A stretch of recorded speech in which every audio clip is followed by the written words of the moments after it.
नमस्कार दोस्तों, आइए जानते हैं आज राजस्थान की बड़ी खबरें। आज की पहली खबर है कि अब ट्यूशन नहीं पढ़ा सकेंगे। सरकारी शिक्षक, सरकारी स्कूलों के शिक्षक अब ट्यूशन और कोचिंग सेंटर में पढ़ा नहीं सकेंगे। वे कोचिंग भी नहीं चला सकेंगे। शिक्षा निदेशक सीताराम जाट ने इस संबंध में आदेश जारी किए हैं। सरकारी शिक्षकों की ओर से ट्यूशन और कोचिंग में पढ़ाने के प्रकरण सामने आने के बाद शिक्षा निदेशक ने इस प्रवृत्ति को रोकने के लिए 12 बिंदुओं की गाइडलाइन जारी की है। गाइडलाइन के मुताबिक शिक्षा सत्र शुरू होते ही सभी सरकारी विषय अध्यापकों को ट्यूशन नहीं पढ़ाने का शपथ पत्र देना होगा।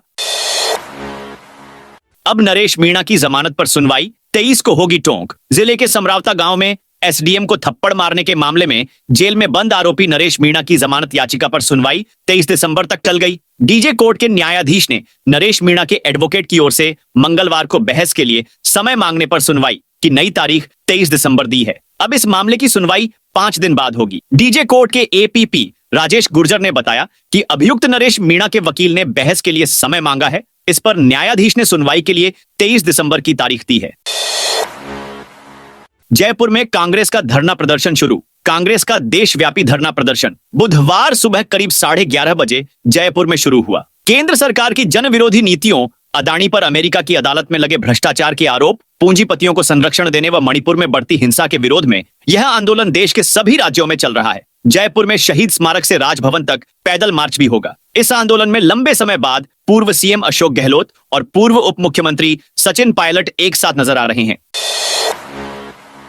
लोकेश शर्मा ने सरकार से लगाई परिवार सहित सुरक्षा की गुहार। राजस्थान के चर्चित फोन टैपिंग मामले में पूर्व मुख्यमंत्री अशोक गहलोत के ओएसडी रहे लोकेश शर्मा ने अपनी और अपने परिवार की जान को खतरा बताया है। उन्होंने मीडिया से बातचीत में कहा कि इस मामले में सच्चाई सामने लाने के कारण उन्हें लगातार धमकियां मिल रही हैं। शर्मा ने अपनी सुरक्षा सुनिश्चित करने की मांग की है और कहा है कि अब उन्हें और उनके परिवार को गंभीर खतरा महसूस हो रहा है। गौरतलब है कि लोकेश शर्मा ने बीते दिनों पटियाला हाउस कोर्ट में आवेदन देकर फोन टैपिंग मामले में खुद के सरकारी गवाह बनाने की अपील की है। उनका कहना है कि वो सच्चाई को सबूतों के साथ अदालत और जनता के सामने लाने के लिए पूरी तरह से तैयार हैं।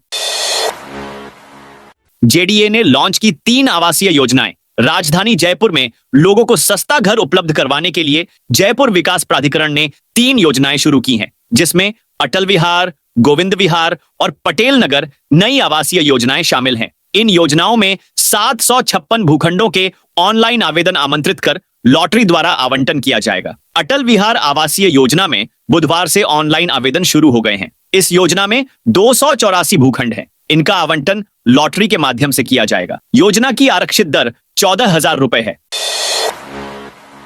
राजस्थान के 16 जिलों में 4 दिनों तक शीतलहर का अलर्ट जारी। राजस्थान में शीतलहर का दायरा बढ़ रहा है। अब मौसम विभाग ने 21 दिसंबर तक अलर्ट जारी कर दिया है। मौसम केंद्र के अनुसार 16 शहरों में आगामी 4 दिन शीतलहर का असर देखने को मिलेगा। मौसम केंद्र के अनुसार अलवर, बारां, भरतपुर, बूंदी, दौसा, धौलपुर, झालावाड़, झुंझुनू, करौली, कोटा, सवाई माधोपुर, सीकर, चूरू, हनुमानगढ़, नागौर, श्रीगंगानगर में शीतलहर का येलो अलर्ट जारी किया है। सीकर में ऑरेंज अलर्ट जारी किया गया है। मंगलवार को प्रदेश में करौली में सबसे कम न्यूनतम तापमान दर्ज किया गया। यहां रात का पारा 1.3 डिग्री दर्ज किया गया। इसके अलावा पूर्वी राजस्थान के कोटा और भरतपुर संभाग में कोहरे की संभावना बनी रहेगी।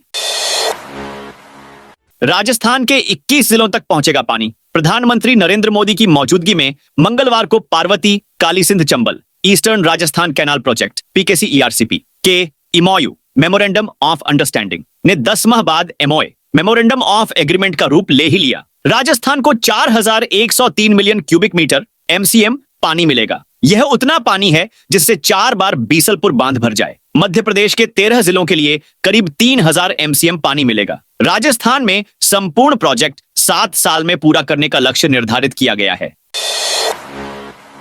राजस्थान में अब अभ्यर्थियों को मिलेगी मुफ्त कोचिंग। जनजाति क्षेत्रीय विकास विभाग द्वारा अमृत कलश योजना के तहत RAS प्री परीक्षा के लिए माणिक्य लाल वर्मा आदिम जाति शोध एवं प्रशिक्षण संस्थान में ST वर्ग के अभ्यर्थियों के लिए निःशुल्क शुल्क कोचिंग का शुभारंभ सोमवार को जनजाति क्षेत्रीय विकास विभाग मंत्री बाबूलाल खराड़ी ने TRI परिसर में किया। इस अवसर पर उपस्थित विद्यार्थियों का मार्गदर्शन करते हुए खराड़ी ने कहा कि अनुसूचित क्षेत्र के आदिवासी समाज का बच्चा भी कलेक्टर, SP बने। इसी मंशा के साथ प्रयासरत हूं तथा निकट भविष्य में दिल्ली और जयपुर में टीएसपी एसटी वर्ग के विद्यार्थियों के लिए निःशुल्क आईएएस कोचिंग शुरू करवाने की हमारी योजना है। उन्होंने विद्यार्थियों से कहा कि प्रशासनिक सेवाओं में दक्ष और कार्यकुशल अभ्यर्थी चयनित होंगे तो इसके प्रशासन और समाज पर सकारात्मक प्रभाव होंगे। हाथी सवारी की दर घटाने पर हाईकोर्ट ने ठहराया गलत। हाईकोर्ट ने पुरातत्व विभाग के हाथी सवारी की दरें 1500 से घटाकर 2200 रुपए करने को गलत ठहराया है। साथ ही कहा कि हाथी सवारी से जुड़ी सोसाइटी का पक्ष सुनकर नए सिरे से दरें तय की जाए। कोर्ट ने मौखिक टिप्पणी की कि जब विभाग ने हाथी सवारी की दरों में वृद्धि के दौरान सोसाइटी को पक्ष रखने के लिए बुलाया तो दरें कम करते समय उनका पक्ष अनदेखा क्यों किया। न्यायाधीश महेंद्र कुमार गोयल ने हाथी गांव विकास समिति की याचिका पर यह आदेश दिया।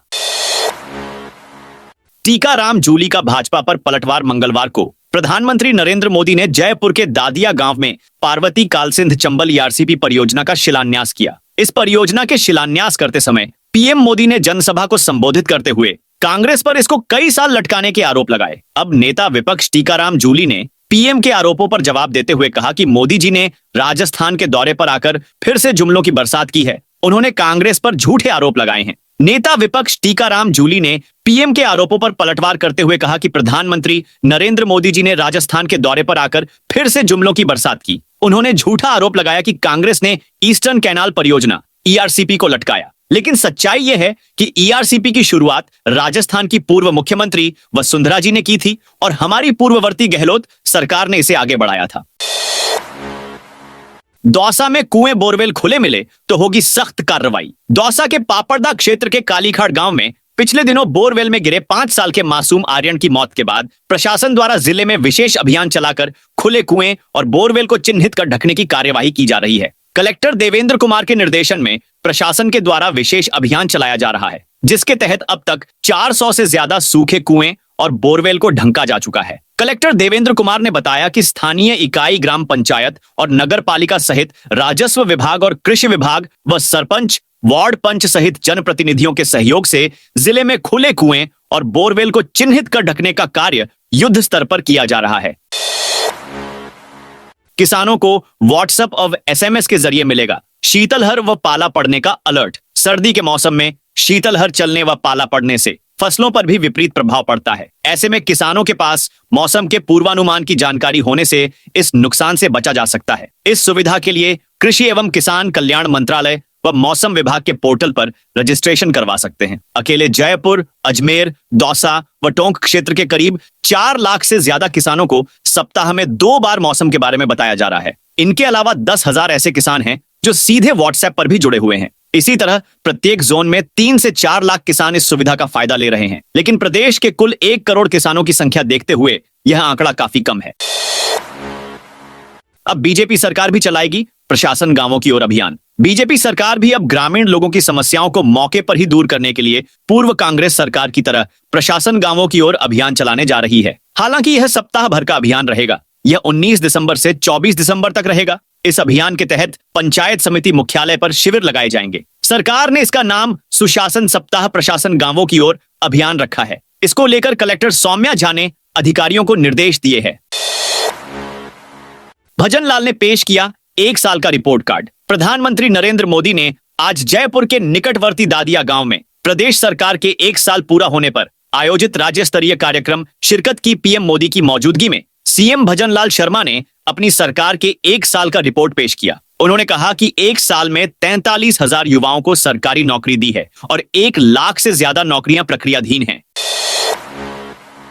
जयपुर एयरपोर्ट ने तोड़े सारे रिकॉर्ड। जयपुर इंटरनेशनल एयरपोर्ट ने अब तक के सारे रिकॉर्ड तोड़ दिए हैं। इस साल नवंबर में जयपुर एयरपोर्ट पर 5,60,000 यात्री भार दर्ज हुआ, जो इतिहास में अब तक का सबसे ज्यादा है। इसके साथ ही जयपुर एयरपोर्ट का नवंबर में एयर ट्रैफिक मूवमेंट बढ़कर 4,548 के उच्चतम शिखर पर पहुंच गया है। जयपुर इंटरनेशनल एयरपोर्ट के प्रवक्ता ने बताया कि राजस्थान के सबसे बड़े इंटरनेशनल जयपुर एयरपोर्ट पर नवंबर 2024 में यात्री भार में बड़ी बढ़ोतरी दर्ज की गई है। इस साल नवंबर में 5,60,000 से ज्यादा यात्रियों का जयपुर एयरपोर्ट पर फुटफॉल रहा है, जो नवंबर 2023 की तुलना में लगभग 17% से अधिक है।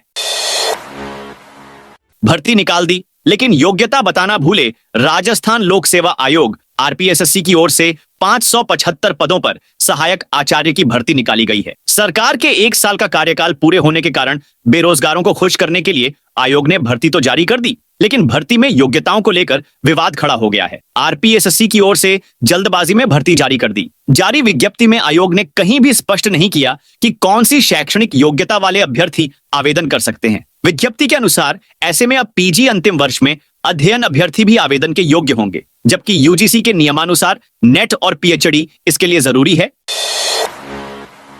बेरोजगार युवाओं के लिए बड़ी खुशखबरी। राजस्थान में बेरोजगार युवाओं के लिए बड़ी खुशखबरी सामने आई है। स्वास्थ्य विभाग ने 20,000 नई नियुक्तियों का रास्ता खोला है। राज्य सरकार प्रदेश के सरकारी अस्पतालों में प्रबंधकीय व्यवस्थाओं को मजबूत करने के लिए जन स्वास्थ्य शिक्षा को बढ़ावा देगी। इस क्षेत्र में योग्यता हासिल करने वाले युवाओं को रोजगार के अवसर उपलब्ध करवाने के लिए पब्लिक हेल्थ कार्डर एवं पब्लिक हेल्थ मैनेजमेंट कार्डर बनाया जाएगा। चिकित्सा एवं स्वास्थ्य विभाग के स्तर पर इसकी एक कार्य योजना तैयार की जा रही है, जिसे स्वीकृति के लिए उच्च स्तर पर भिजवाया जाएगा।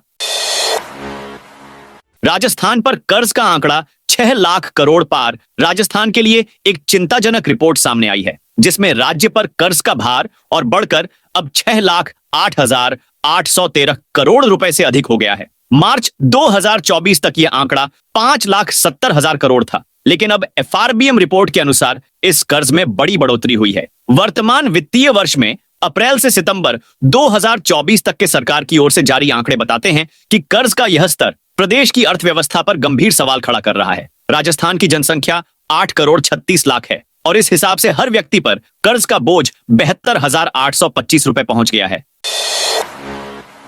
राजस्थान में पेंशन के लिए अब नहीं लगाने पड़ेंगे चक्कर। राजस्थान सरकार ने पारिवारिक पेंशन आवेदन की प्रक्रिया को और भी सरल कर दिया है। जिन पेंशनर्स का पीपीओ ऑनलाइन जारी किया गया है, उनके आश्रितों को पारिवारिक पेंशन के लिए कोष कार्यालय या पेंशन कार्यालयों के चक्कर लगाने की जरूरत नहीं है। आश्रित सिटीजन एसएसओ आईडी से पारिवारिक पेंशन के लिए आवेदन कर सकते हैं। परीक्षण में सभी दस्तावेज सही होने पर 2 दिन में पेंशन जारी कर दी जाएगी।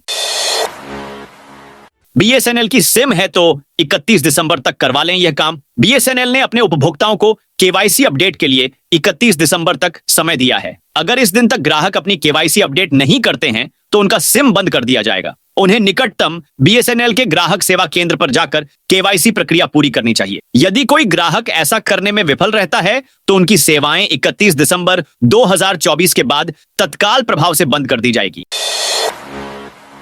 इलाज के लिए आज दूसरी बार महाराष्ट्र जाएगा आसाराम। जोधपुर सेंट्रल जेल में उम्र कैद की सजा काट रहा आसाराम दूसरी बार इलाज के लिए महाराष्ट्र जाएगा। दरअसल आसाराम की पैरोल अवधि को हाल में 17 दिन के लिए बढ़ाया गया था। इसमें 15 दिन इलाज और 2 दिन सफर की मोहलत दी गई थी। हालांकि आसाराम के वकील ने हाईकोर्ट में अर्जी लगाकर कहा था कि वह यात्रा के लिए असहज है, इसलिए 14 दिनों की मोहलत दी जाए। इस संबंध में आज कोर्ट में सुनवाई हो सकती है, लेकिन इससे पहले ही आसाराम आज महाराष्ट्र के लिए रवाना हो जाएगा। 4,928 अभ्यर्थियों को सरकारी नौकरी का मिला तोहफा। राजस्थान में बेरोजगार युवाओं के लिए बड़ी खुशखबरी आई है। कनिष्ठ लेखाकार और तहसील राजस्व लेखाकार संयुक्त सीधी भर्ती 2023 के तहत अंतिम चयन सूची जारी कर दी गई है। इस भर्ती में 4,749 पदों पर कनिष्ठ लेखाकार और 179 पदों पर तहसील राजस्व लेखाकार के लिए चयन किया गया है। चयन बोर्ड ने पात्रता जांच और दस्तावेज सत्यापन के बाद श्रेणीवार वरीयता के आधार पर चयनित अभ्यर्थियों की सूची तैयार की। गैर अनुसूचित क्षेत्र में कनिष्ठ लेखाकार के 4,527 और तहसील राजस्व लेखाकार के 154 पदों पर नियुक्ति की गई है। वहीं अनुसूचित क्षेत्र के लिए कनिष्ठ लेखाकार के 222 और तहसील राजस्व लेखाकार के 25 अभ्यर्थियों का चयन किया गया। बांग्लादेश मुद्दे पर पीएम मोदी को अशोक गहलोत की बड़ी सलाह। बांग्लादेश में 16 दिसंबर को 53वां विजय दिवस मनाया गया। इस अवसर पर बांग्लादेश में भारत और पीएम मोदी के खिलाफ नारे लगाए गए, जिसमें कहा गया कि बांग्लादेश पर अब दिल्ली नहीं ढाका का राज चलेगा। इसको लेकर भारत में काफी नाराजगी है। बांग्लादेश को लेकर कांग्रेस के दिग्गज नेता अशोक गहलोत ने पीएम नरेंद्र मोदी को बड़ी सलाह दी। गहलोत ने कहा, प्रधानमंत्री नरेंद्र मोदी को बांग्लादेश में बढ़ रहे भारत विरोधी माहौल और हिंदू अल्पसंख्यकों के प्रति हिंसा पर गंभीरता से ध्यान देना चाहिए। हाई कोर्ट के आदेश के बाद युवाओं को मिली बड़ी राहत। राजस्थान के युवाओं का लंबा इंतजार खत्म हो गया है। कर्मचारी चयन बोर्ड ने जूनियर अकाउंटेंट और तहसील रेवेन्यू अकाउंटेंट भर्ती परीक्षा का फाइनल रिजल्ट जारी कर दिया है, जिसे भर्ती परीक्षा में शामिल अभ्यर्थी कर्मचारी चयन बोर्ड ने ऑफिशियल वेबसाइट पर देख सकते हैं। इससे पहले राजस्थान हाईकोर्ट ने दिसंबर के पहले सप्ताह में राजस्थान में जूनियर अकाउंटेंट और तहसील रेवेन्यू अकाउंटेंट भर्ती में नियुक्तियां देने पर लगी रोक को हटा दिया था।